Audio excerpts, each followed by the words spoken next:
ইতিহাস বড় নিষ্ঠুর এবং অদ্ভুতভাবে পুনরাবৃত্তিমূলক।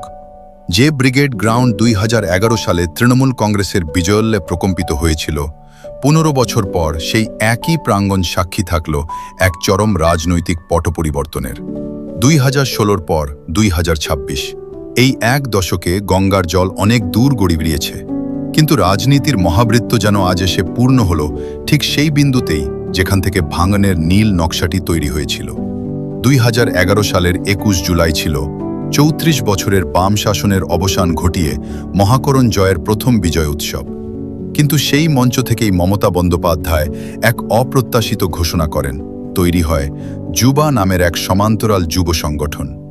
রাজনীতির অন্দরমহলের খবর ছিল মূল যুব সংগঠনের হ্রাস তখন অত্যন্ত জনপ্রিয় নেতা শুভেন্দু অধিকারীর হাতে।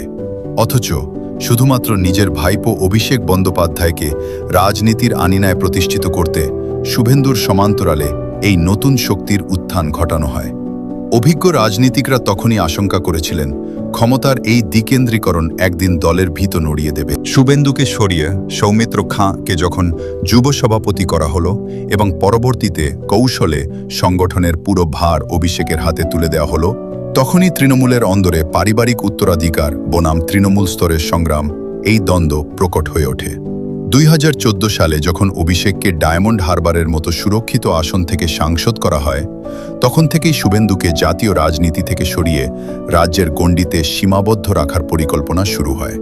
2016 সালে তমলুক থেকে জেতার পর শুভেন্দুকে দিল্লিতে থাকতে না দিয়ে রাজ্যের মন্ত্রিসভায় নিয়ে আসা হয়।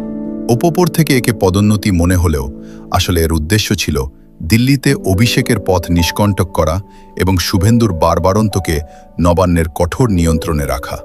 এই দীর্ঘ সময়ে শুভেন্দু অধিকারীর মতো একনিষ্ঠ সংগঠক ক্রমেই অনুভব করেন যে তৃণমূলে মেধা বা জনভিত্তির চেয়েও রক্তের সম্পর্ক বেশি গুরুত্ব পাচ্ছে।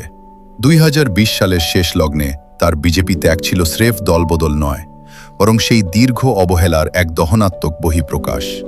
বিগত 5 বছর ধরে শুভেন্দু অধিকারী বাংলার আনাচে কানাচে গড়ে তুলেছেন তৃণমূল বিরোধী জনমত।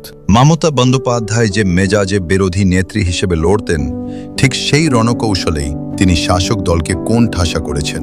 2026-এর নির্বাচনী ফলাফল প্রমাণ করল তৃণমূলের সেনাপতি অভিষেক বন্দ্যোপাধ্যায়ের গ্ল্যামার আর ইভেন্ট ম্যানেজমেন্টের রাজনীতি শুভেন্দুর মাটির লড়াইয়ের কাছে হার মেনেছে। আজ যখন সেই ঐতিহাসিক ব্রিগেডের মঞ্চে শুভেন্দু অধিকারী মুখ্যমন্ত্রী হিসেবে শপথ নিচ্ছেন, তখন তৃণমূলের অন্দরে চলছে পারস্পরিক কাদা ছোড়াছুড়ি। দলের প্রবীণ নেতারা আজ প্রকাশ্যেই অভিষেকের রণকৌশল নিয়ে প্রশ্ন তুলছেন। 15 বছর আগে যে ব্রিগেড সমাবেশ থেকে অভিষেককে রাজনীতির আলোয় আনা হয়েছিল, 15 বছর পর সেই একই ব্রিগেডের ধুলোবালি মেখেই শুভেন্দুর এই বিজয় এক ঐতিহাসিক কাব্যিক বিচার হিসেবেই বিবেচিত হচ্ছে। 2011-র 21 জুলাই যা ছিল আনন্দের উদ্যাপন, 2026-এ তাই তৃণমূলের জন্য হয়ে দাঁড়ালো এক আত্মোপলব্ধির করুণ আখ্যান। রাজনীতির ইতিহাসে এটিই বোধহয় সবচেয়ে বড় শিক্ষা। যোগ্যতাকে অবজ্ঞা করে যখনই উত্তরাধিকারকে প্রাধান্য দেওয়া হয়, তখন 15 বছরের মাথায় হলেও তার চড়া মূল্য দিতে হয়। সেই 15 বছরের মহাবৃত্ত আজ ব্রিগেডের ঘাসেই সমাপ্ত হল। তৃণমূলের অন্দরে ক্রমবর্ধমান এই অবজ্ঞা ও অভিষেকের একছত্র আধিপত্যের রাজনীতি শুভেন্দুকে বাধ্য করে চূড়ান্ত সিদ্ধান্ত নিতে। 2020 সালের ডিসেম্বরে মমতা সরকার উৎখাতের শপথ নিয়ে তিনি বিজেপিতে যোগ দেন। বিগত 5টি বছর বাংলার প্রতিটি প্রান্ত চষে বেরিয়েছেন শুভেন্দু। বিরোধী নেত্রী হিসেবে মমতার সেই পুরনো মেজাজেই তিনি আন্দোলন গড়ে তুলেছেন বাংলার রাজপথে, যার চূড়ান্ত ফলাফল দেখা গেল 2026-এর নির্বাচনে।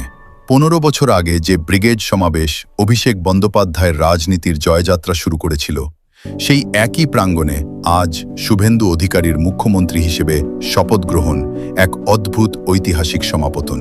তৃণমূলের অন্দরে এখন চলছে সেনাপতির কাটাছেঁড়া, আর সেই ব্রিগেডের ধুলো মাখেই জয়মাল্য পড়লেন অধিকারীর মেজ ছেলে। 21-এর ব্রিগেডে যে বিজয় শুরু হয়েছিল, 26-এর ব্রিগেডে সেই বৃত্তেরই পূর্ণতা ঘটল এক নতুন নেতার হাত ধরে।